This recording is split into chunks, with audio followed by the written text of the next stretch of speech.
El tema que este año nos ocupa nos hace usar los ojos, alzando los ojos. Y en esta mañana yo quiero que veamos algunos puntos sobre eso de alzar los ojos y ver. Y vamos a comenzar diciendo que debemos de alzar los ojos para ver nuestro pasado. ¿Qué éramos? ¿De dónde nos sacó el Señor? El hermano Armando Romero de seguido nos dice lo que él era. Ayer lo iba diciendo en el bus. Y que de allí lo sacó el Señor. Pero no sabemos todos aquí cómo era su vida.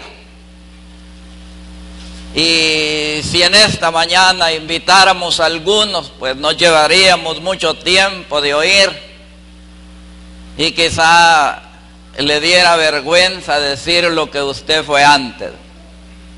Unos dicen que venían peludos, que eran drogos, que eran borrachos, que eran mujeriegos, que eran esto y lo otro.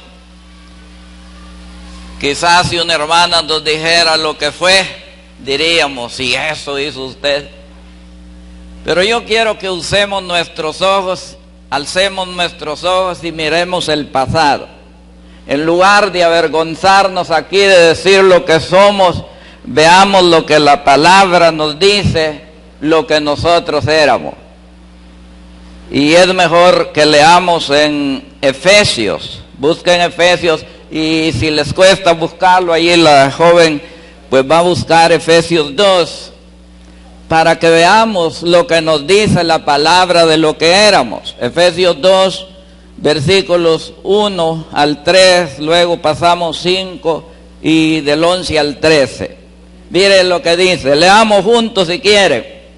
Y Él os dio vida a vosotros cuando estabais muertos en vuestros delitos y pecados, en los cuales anduviste en otro tiempo, siguiendo la corriente de este mundo, conforme al príncipe de la potestad del aire, el espíritu que ahora opera en los hijos de desobediencia, en los cuales todos nosotros vivimos en otro tiempo, en los deleites de nuestra carne, haciendo la voluntad de la carne y de los pensamientos, y éramos por naturaleza hijos de ira, lo mismo que los demás. Versículo 5. Aún estando nosotros muertos en pecado, nos dio vida juntamente con Cristo. Y luego pasamos al versículo 11, como que si estos primeros versículos Pablo se los dice a los creyentes judíos. Pero mire lo que dice a los gentiles en el 11. Por tanto, acordaos que en otro tiempo vosotros los gentiles en cuanto a la carne, eras llamados sin circuncisión por la llamada circuncisión hecha con mano en la carne. En aquel tiempo estabais sin Cristo, alejados de la ciudadanía de Israel y ajenos a los pactos de la promesa, sin esperanza y sin Dios en el mundo. Mire cómo estábamos nosotros. ¿Están viendo ustedes el pasado? ¿Cómo estábamos en el pasado antes de venir a Cristo? Muertos en delitos y pecados, siguiendo los deseos de la carne. Estábamos lejos, dice, sin esperanza y sin Dios en el mundo. Así que, alzando nuestros ojos, podemos ver nuestro pasado. Y todos aquí, algunos, la juventud de esta iglesia ha nacido ya en hogares cristianos, y algunos de nosotros, pero también si no hubiera sido la gracia de Dios, hubiéramos pasado por lo que muchos de ustedes estuvieron en el mundo, sin Dios y sin esperanza. El hermano Adolfo se crió en los caminos del Señor, ¿verdad? Hace poco vi una foto del pequeño ahí con otros niños allá en Metapán. Así que, viendo nuestro pasado, nosotros hubiéramos caído en eso. Decía una vez hermano Sergio, si hermano Silas hubiera estado en el mundo, qué tremendo fuera, porque puya las costillas. Viendo nuestro pasado, ¿qué era usted? Hay que alzar los ojos de lo que Dios nos libró de ser. Quizá criminales, quizá hubiéramos matado a alguno, porque esa es la naturaleza del ser humano. En recientes estudios dicen que hablando de este tiempo de violencia, dicen que los estudios dicen que estos países de por sí desde los indígenas eran violentos, que se mataban unos a otros. Y yo creo que muchas veces nosotros hubiéramos caído en eso. El segundo punto, alzando nuestros ojos para ver la situación de los perdidos, los que todavía no han venido a Cristo. Mire, aquí estamos bien bonitos, viéndonos unos a otros y alabando al Señor. Pero ¿qué tal si vamos por allá, por el centro de la capital? Algunos dicen que no hay que asomarse por allí por esas zonas de los antros de perdición. Pero si usted va, eso es terrible, cómo está la situación de los perdidos. Allí está lleno de hombres todo el día, con mujeres y con bebidas. Los hombres están rodeados de envases de bebidas alcohólicas. Esa es la situación del hombre perdido, y debemos de alzar nuestros ojos y ver al mundo perdido. Pero qué mejor que ver lo que la palabra nos dice. Busquemos en Romanos, el libro de Romanos, el capítulo 1, los versículos 29 al 31. Vamos a leer, si no lo puede buscar ya mire allí la pantalla, versículos 29. Y leamos juntos, leamos: estando atestados de toda injusticia, fornicación, perversidad, avaricia, maldad, llenos de envidia, homicidios, contiendas, engaños y malignidades, murmuradores, detractores, aborrecedores de Dios, injuriosos, soberbios, altivos, inventores de males, desobedientes a los padres, necios, desleales, sin afecto natural, implacables, sin misericordia, quienes habiendo entendido el juicio de Dios, que los que practican tales cosas son dignos de muerte. Mire, esa es la situación de los perdidos, por lo cual debemos alzar nuestros ojos y ver la situación del hombre sin Cristo. Está perdido, y aquí está la lista de todo lo que el mundo está haciendo y vive hoy día. Están perdidos y tenemos que verlos. Tenemos que ver esa situación nosotros. Y en honor al tiempo, mis hermanos, tenemos que ver también, alzar nuestros ojos y ver la situación del mundo entero. Y a esto me refiero, cómo está el mundo en lo social, político y económico. Es desastroso, ¿verdad? ¿Cómo está el mundo? A veces los noticieros nacionales no nos dicen lo que pasa en otros países, pero socialmente el mundo está destrozado. Mire, cuando uno ve las noticias allá en la nación del norte, cómo está eso de los matrimonios entre hombres, entre mujeres. Eso es desastroso, y cómo se cambian. En la ciudad de Las Vegas dicen que se puede casar uno en el rato, y si no le gusta devolver. Se puede casar hasta por internet, se puede hasta pedir la novia y devolverla así. Eso es desastroso, cómo está el mundo socialmente. Y debemos nosotros alzar nuestros ojos y mirar esa situación. Cómo está políticamente el mundo en pleitos de divisiones políticas, y los hombres perdidos en eso. Cómo está la situación de armamentos en el mundo.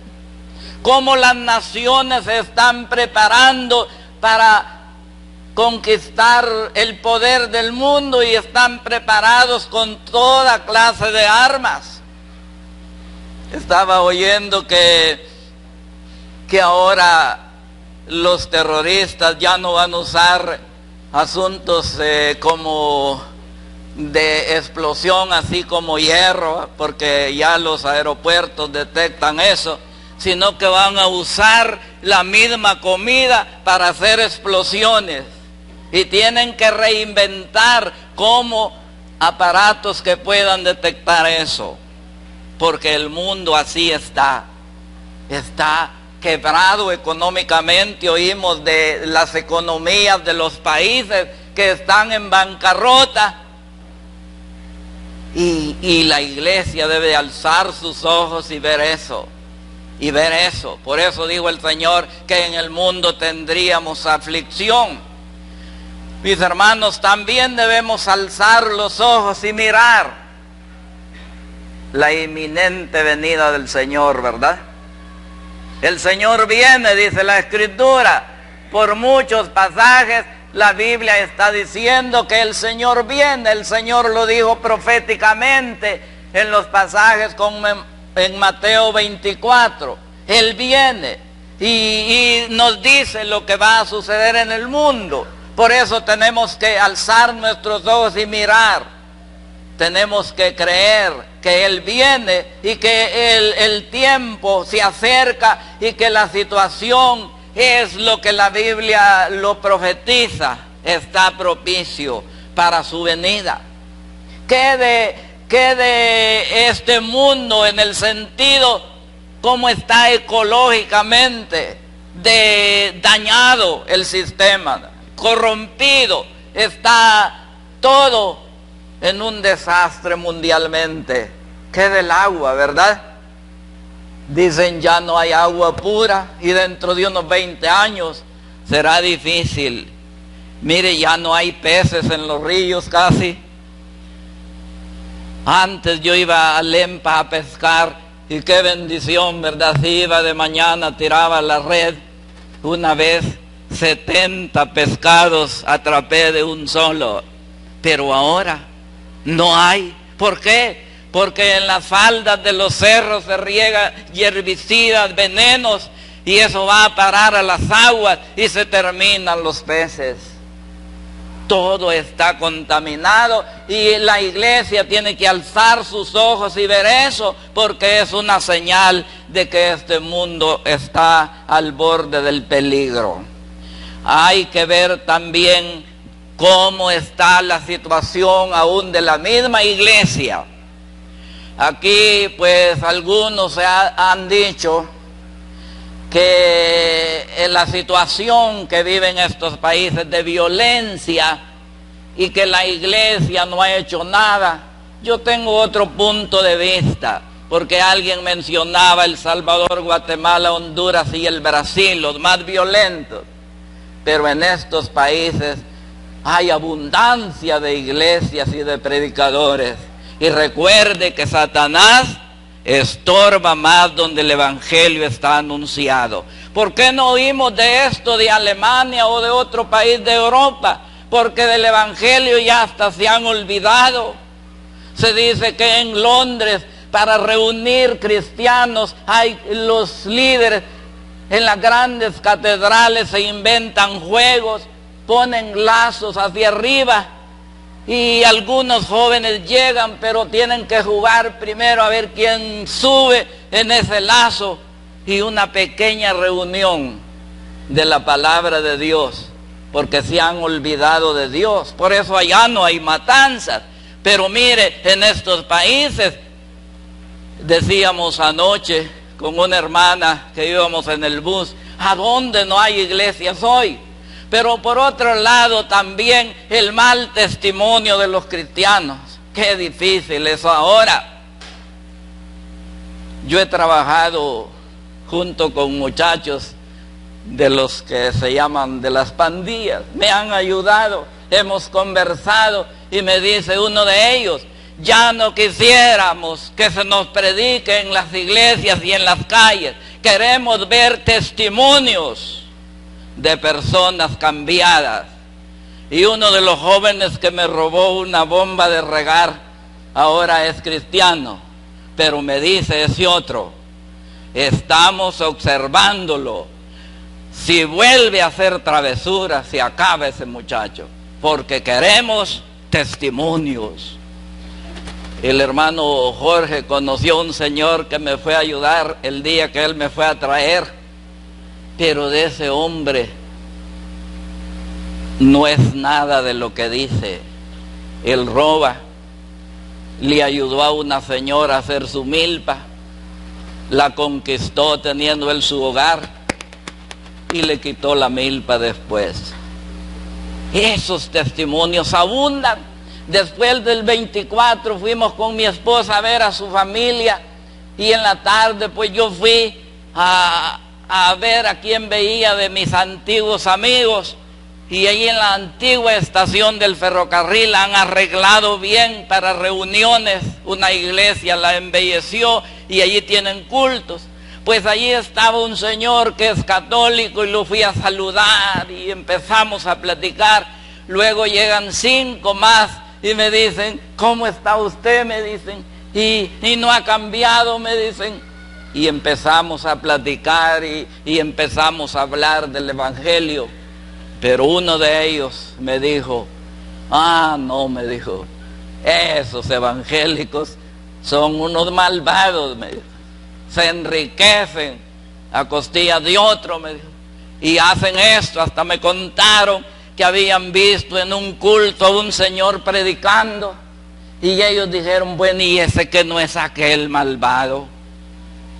Y esperaron que terminaba el culto y se dirigieron a él porque predicó bien. Y le dicen, bueno, y que ya cambiaste.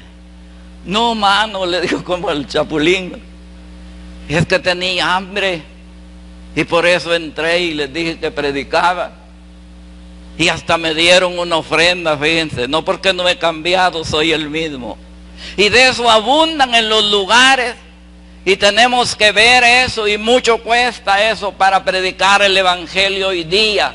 porque los cristianos estamos dando mal testimonio. Debemos alzar nuestros ojos para interceder por eso que hemos dicho, por los perdidos. Debemos interceder por los perdidos. Y así mencionando, hermanos, sin buscar citas, leemos en el libro de Génesis 18 y 19 que Dios iba a destruir a Sodoma. Pero hubo un hombre llamado Abraham que intercedió por los perdidos de Sodoma, aunque él decía, si hay posiblemente 50 justos. Y ahí está intercediendo ante Dios para que no destruya esa ciudad. Moisés constantemente intercedía por el pueblo pecador de Israel. Aun cuando Dios le decía a Moisés, hazte un lado y voy a fulminar a este pueblo y de ti voy a hacer una nación. Moisés se arrodillaba y le clamaba a Dios intercediendo por el pueblo. En tiempo del sacerdote Elí, el pueblo estaba en desobediencia y caía derrotado en la guerra, hasta se llevaron el arca del pacto. Pero Samuel intercedía por el pueblo. El Señor Jesús dice que viendo las multitudes sintió compasión de ellas, porque estaban como ovejas sin pastor, y por eso Él intercedía por las multitudes. ¿Y cuántos hombres no han intercedido por los pecadores? Ya decía el hermano David el domingo, que por lo menos si no predicamos, debiéramos doblar rodillas para interceder por los perdidos. Y qué bueno que ahora dice el hermano pastor, que por lo menos uno, y por lo menos uno. Y qué bueno, mis hermanos, y yo sugiero que en las semanas de oración, que en los ayunos y en las vigilias, cuando se ora, nos abstuviéramos de nuestras propias peticiones, aunque son necesarias porque ya vemos más enfermos que a saber qué ver, pero nos abstuviéramos en algún culto y trajéramos el nombre de ese uno que nos dicen, y aquí dedicáramos un culto de orar por esos perdidos. Y quizá escribir en un papel ese nombre o nombres y en oración levantarlas y clamando a Dios por los perdidos. Porque dice, levantando nuestros ojos en oración por la salvación de los perdidos. Ah, cuánto debemos de orar por los perdidos y aún de los cristianos que se están extraviando de la verdad. Porque tal como decíamos, muchos se están extraviando.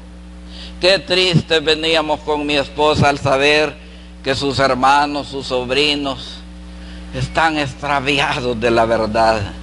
Una hermana que predicaba en el Príncipe de Paz, dice, aquí va a estar bueno el 31, nos dijo, y nos señaló unas 3 cajas de cerveza. Eso es triste.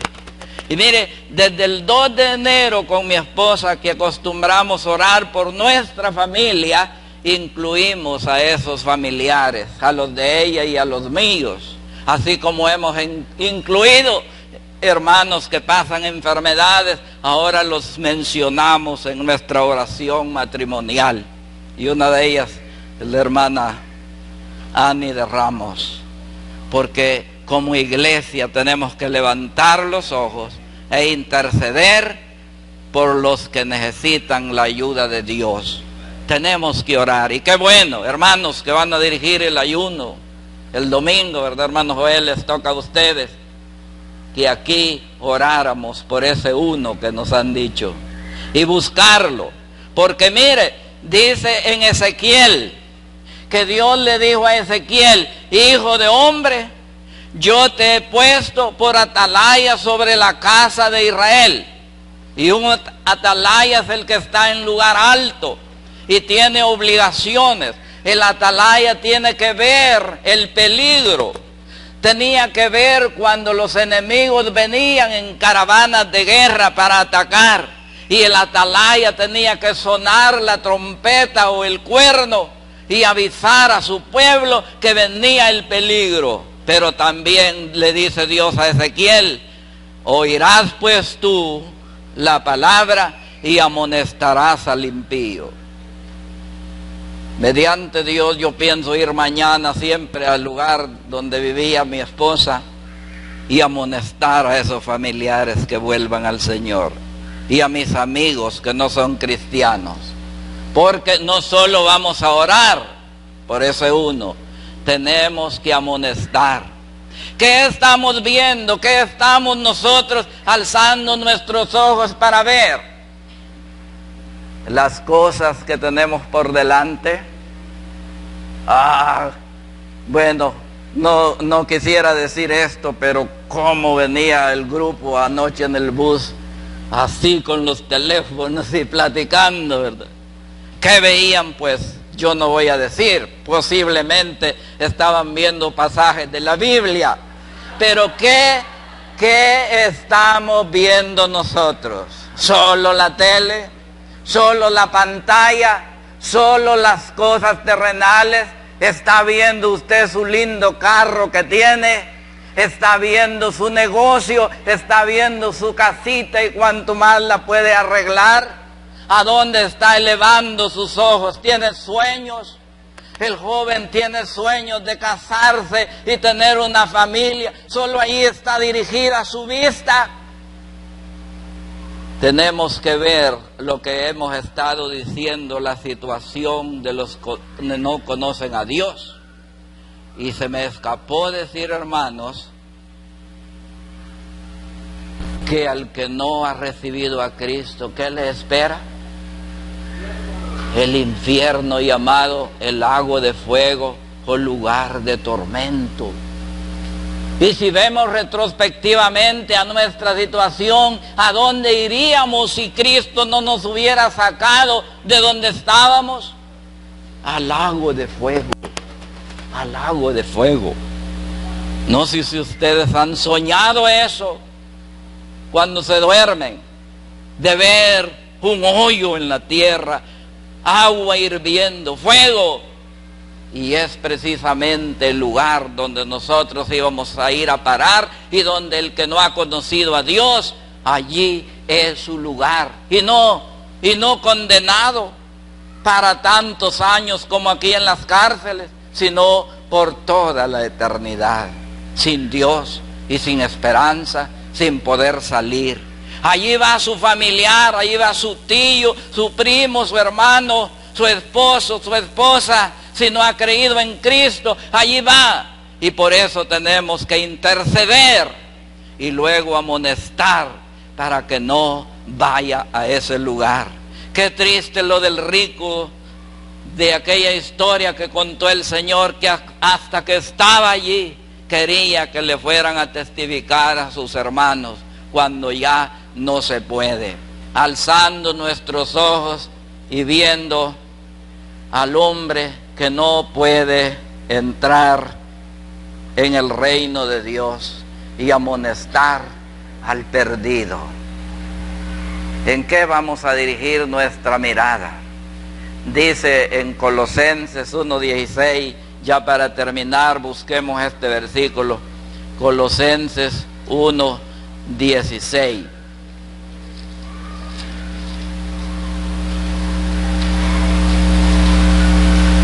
Perdón, no es ese versículo.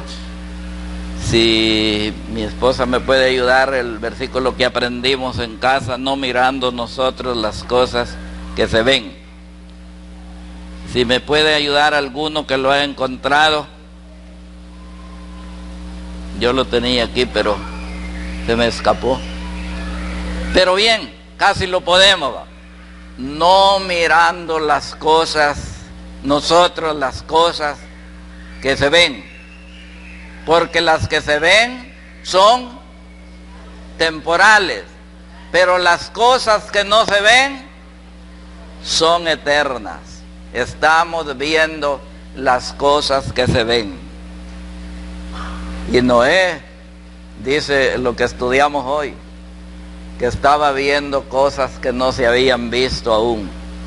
Las cosas que se ven son temporales. Todo lo que usted ve con estos ojos materiales, ¿verdad?, Cuando se levanta ve los árboles, pero esos no son eternos. Ve el carro que tiene, eso no es eterno, se va a acabar. Se ve su cuerpo bien lleno de vida, pero se va a acabar, ¿verdad? Pronto vamos a ir envejeciendo. Yo ya voy a envejecer, no sé, ya estoy viejito. Pero estamos viendo lo que se ve, pero eso se va a acabar. Pero dice que debemos de ver las cosas que son eternas. Y por eso dice más adelante el apóstol, poner la mira en las cosas de arriba. Poner la mira en las cosas de arriba. Había un misionero que trabajaba aquí en la misión, pero que él viajaba por todo el mundo. Y su modo de predicar era enseñar versículos de memoria. Pero él hacía la mímica de arremedar todo. Y cuando él decía que el creyente tiene un ojo puesto arriba y otro abajo, bien torcía en la vista. Y dijo una vez que muchas veces dice que los cerdos no pueden ver para arriba, solo para abajo. Los otros animales ven para arriba, pero muchas veces estamos viendo solo para abajo y no elevamos nuestros ojos para ver las cosas celestiales. Para terminar, si hubiese una persona en esta mañana que no ha recibido a Cristo como su Salvador personal, tenemos que decirle que su vida está en peligro. Lamentablemente, lo que le espera es la condenación eterna. Por lo tanto, le amonestamos en el nombre del Señor que se entregue a Cristo para ser libre de la condenación.